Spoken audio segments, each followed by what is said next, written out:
we decided to give a presentation on the brand Uniqlo US. Uniqlo is one of US newer Asian clothing brands that have recently debuted. It has social media accounts on several platforms. Firstly, Facebook is where the online presence makes the most impact on their audience, and through Facebook, the brand shares products, events, style guides, promotions, as well as advertisements.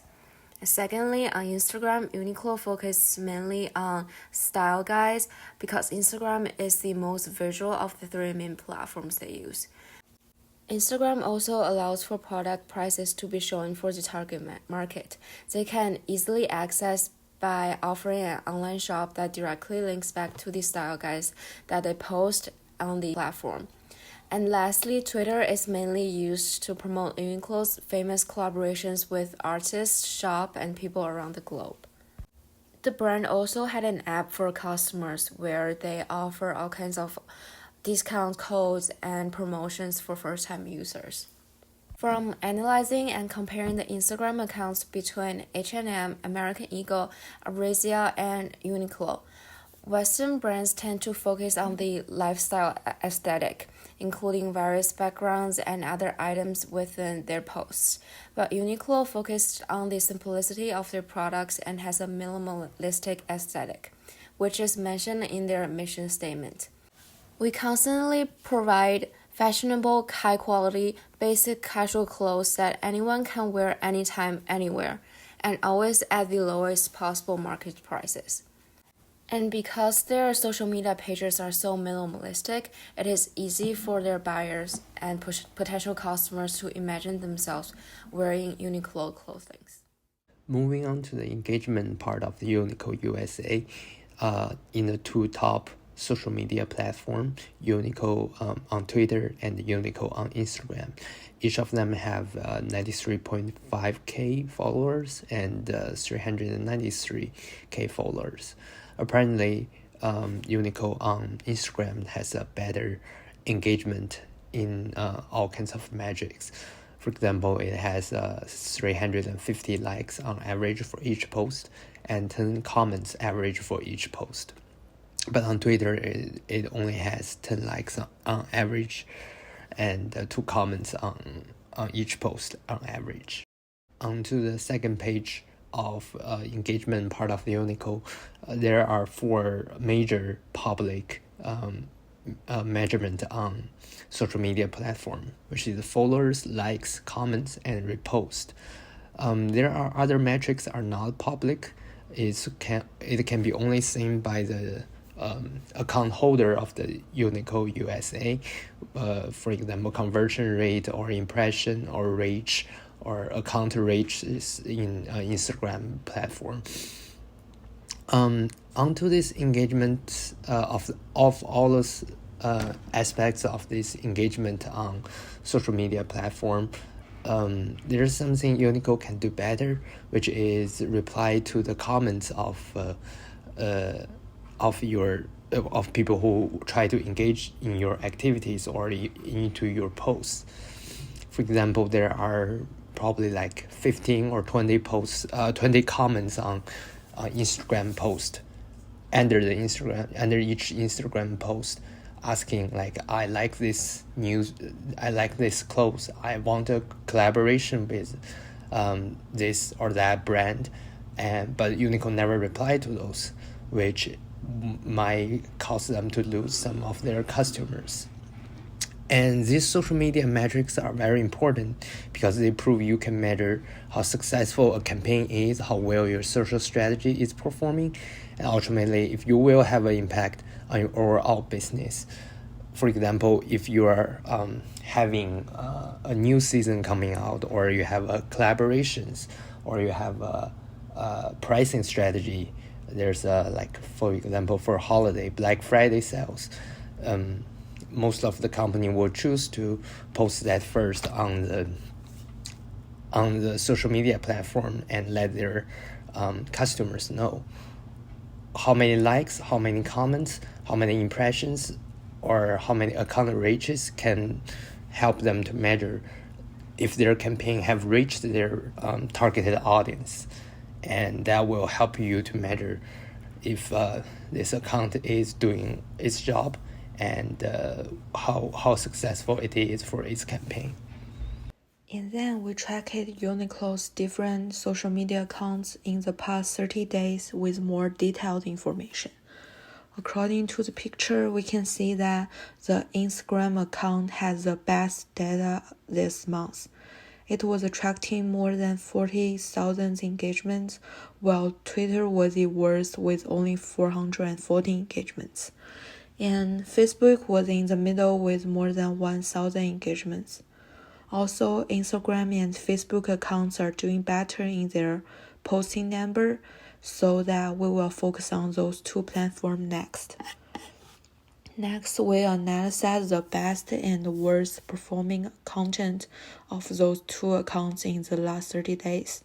First, the Instagram post received almost 3,000 engagements because it showed the brand's newest collection with Disney, and the public comments were very positive.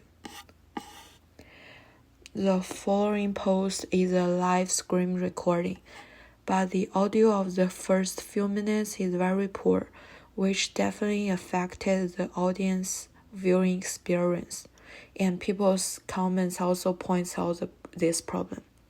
Next up was Facebook's most popular content of the month. Even though it only had 107 engagement, it was a text introducing a new product with a high-quality image. Although the comments are not many, but they're all very positive. And then there was a post with only 9 engagements, and it's a video about the gift guide, and there's no new information or activity about the brand.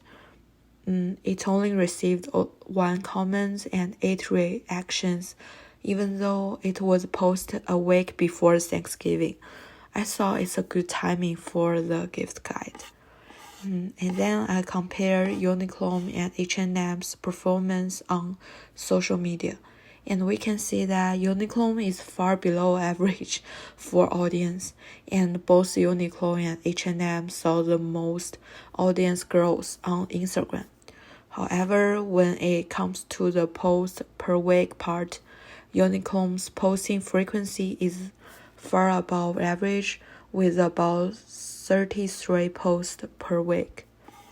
Also, Uniqlo has lower total engagement, which is decreased and saw the biggest drop on Instagram. At the same time, H&M grew and saw the most growth on Instagram. The good news is Uniqlo has more engagement rates by follower on Instagram than H&M. So I think we should keep the high engagement rate while increasing the number of followers. On the left is a screenshot of Uniqlo's Instagram feed, and on the right is 2 screenshots from H&M's Instagram posts. One thing I learned from H&M is the aesthetic of its Instagram feed. H&M is really good at using bold colors and unified themes to feature or differentiate their new product lines. On the other hand, Uniqlo's feed feels a bit boring and almost overwhelming because even though it provides many information about the variety of their products, it doesn't reflect the sense of minimalism or simple and plain aesthetics that the brand aims to communicate through their mission statement. In this case, our first suggestion would be if Uniqlo would try to use color schemes or unified styles to intentionally categorize the feed, which will add more personality to its brand image. Moreover, going into the holiday season, the brand's social media accounts also needs decorations and become festive. This picture is a screenshot of another Uniqlo's competitor, Old Navy's Instagram feed. By adding holiday elements to their posts, the brand creates a festive, warming, and welcome environment for their potential customers, which will also improve their shopping experience no matter online or in-store. On the other hand, Uniqlo should do more PR campaign with YouTubers or any other types of content creators, like many other clothing brands are doing, by asking them to make try-on hauls or styling videos with the brand's products and giving their viewers personalized promo codes. Do so will increase the reach, engagement, and finally conversion rate of the brand's product. Uniqlo has joined BCI Association many years ago, and last year BCI has denied Xinjiang cotton because of some kind of reason, and Uniqlo takes a stance as we support BCI and we will not use this kind of cotton. But it's a very controversial problem in social media, online, internationally, and because of that, many of Chinese customers, which is a major body of the Uniqlo company, has grown negative feeling toward the company of Uniqlo. Part of the reason of the reason of the decreasing profit is due to COVID-19, but some of that is also caused by this supporting of BCI, which causes them of decreasing 48.6 gross profit, 44.4% of net profit, and 12.3% of sales. It was especially bad in Greater China area because many of their past customer has stand up and says we don't want Uniqlo anymore because they're supporting a organization that has a totally different idea with us. We are not going to buy Uniqlo anymore.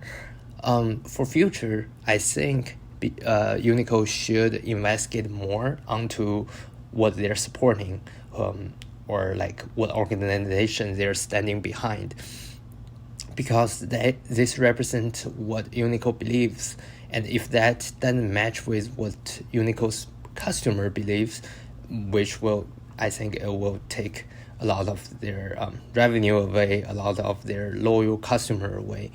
So that's what I think.